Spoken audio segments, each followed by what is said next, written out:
Karnataka election में star campaigners की list आ गई है। बीजेपी की लिस्ट से तेजस्वी सूर्या का नाम गायब है और यूपी के चीफ मिनिस्टर योगी आदित्यनाथ का नाम टॉप 20 में नहीं है। वहीं कांग्रेस ने राजस्थान में पार्टी के लिए सिरदर्द बने सचिन पायलट को स्टार कैंपेनर्स की लिस्ट में शामिल नहीं किया है। अब राजनीति में लोग तिल का ताड़ तो बनाते ही हैं और यही हो रहा है बीजेपी और कांग्रेस के स्टार कैंपेनर्स की लिस्ट के साथ। तेजस्वी सूर्या से लेकर योगी आदित्यनाथ और सचिन पायलट के बारे में लोग तरह तरह की बातें कह रहे हैं और इन पार्टियों की लिस्ट पर कुछ लोग बहुत मज़ेदार बातें भी कर रहे हैं। उन्हीं के बारे में बात करेंगे इस स्टोरी में और आपको ये इंटरेस्टिंग इन्फॉर्मेशन भी देंगे कि स्टार कैंपेनर्स आखिर होते कौन हैं और इससे जुड़े जो नियम कानून और शर्तें हैं वो क्या होते हैं। लेकिन सबसे पहले ऐसी ही स्टोरीज़ के लिए आप अनकट को फेसबुक, यूट्यूब और इंस्टा पर फॉलो और सब्सक्राइब जरूर कर लीजिएगा।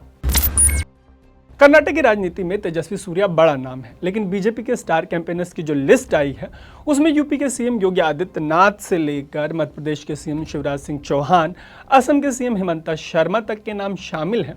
यहाँ तक कि लिस्ट में महाराष्ट्र के फॉर्मर चीफ मिनिस्टर और वर्तमान डिप्टी सीएम देवेंद्र फडणवीस का नाम भी शामिल। लेकिन दक्षिण बेंगलुरु से सांसद तेजस्वी सूर्या इस लिस्ट से गायब है। यह तब गायब है जब कर्नाटक में वहाँ बोली जाने वाली भाषा कन्नड़ प्राइड की राजनीति हो रही है इस स्टेट में। इस पर माइक देसाई नाम के एक ट्विटर यूजर ने कहा है कि साउथ इंडिया में कदम जमाने के लिए बीजेपी को जिन गुणों की दरकार है वो सब तेजस्वी में मौजूद हैं। इस यूजर ने आगे लिखा कि नॉर्थ से वेस्ट तक बीजेपी ने अपना झंडा गाड़ दिया है। अब जो साउथ बचा है वहां पार्टी को पढ़े लिखे और अच्छा भाषण देने वाले उस तेजस्वी सूर्या की दरकार है जो हिंदुत्व के प्रति समर्पित है। यही नहीं, सूर्या हिंदी भी सीख रहे हैं देसाई के अकॉर्डिंग। बात भी सही है। कर्नाटक के चुनाव में बीजेपी को हिंदी बोलने वाले योगी और शिवराज के अलावा असम के सीएम जैसे नेताओं की जगह पर कर्नाटक में बड़े चेहरे सूर्या की ज़्यादा दरकार है, लेकिन वो लिस्ट से बाहर है। और इसके लिए कुछ लोग हाल ही में तेजस्वी ने जो एक प्लेन के इमरजेंसी डोर को खोल दिया था उस घटना का जिक्र कर रहे हैं कि इसकी वजह से हो सकता है कि उनको लिस्ट से बाहर कर दिया गया।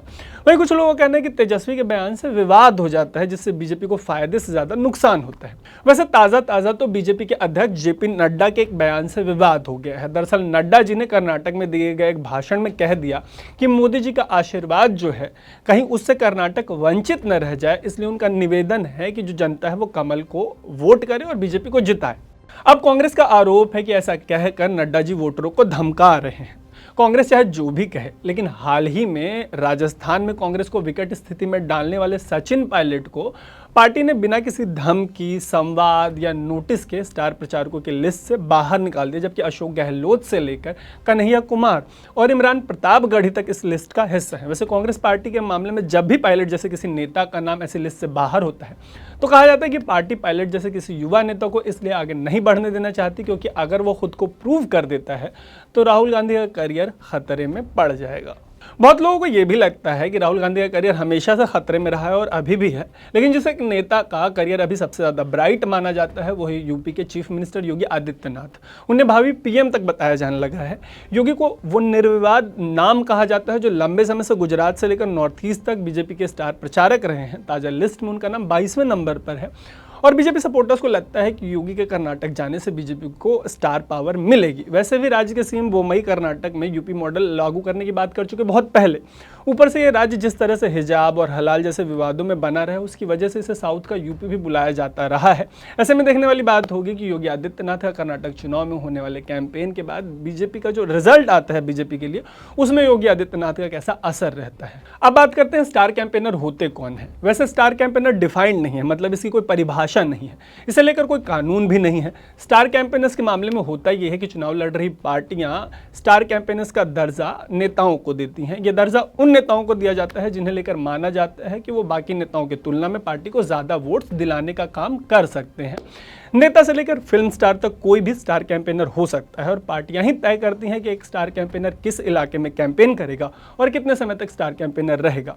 अच्छा, भले ही इससे जुड़ा कोई कानून मत हो, लेकिन इस पर इलेक्शन कमीशन का मॉडल कोड ऑफ कंडक्ट लागू होता है। मॉडल कोड ऑफ कंडक्ट के मुताबिक रिकॉग्नाइज पार्टी 40, मैक्सिमम 40 और अनरिकॉग्नाइज पार्टीज 20 कैंपेनर की लिस्ट जो है स्टार कैंपेनर्स की वो इशू कर सकती हैं। मॉडल कोड ऑफ कंडक्ट के मुताबिक स्टार कैंपेनर का खर्च जो है वो 70 लाख के खर्च के बाहर होता है, जो किसी एक कैंडिडेट के लिए मैक्सिमम लिमिट होती है चुनाव लड़ रहे कैंडिडेट के लिए।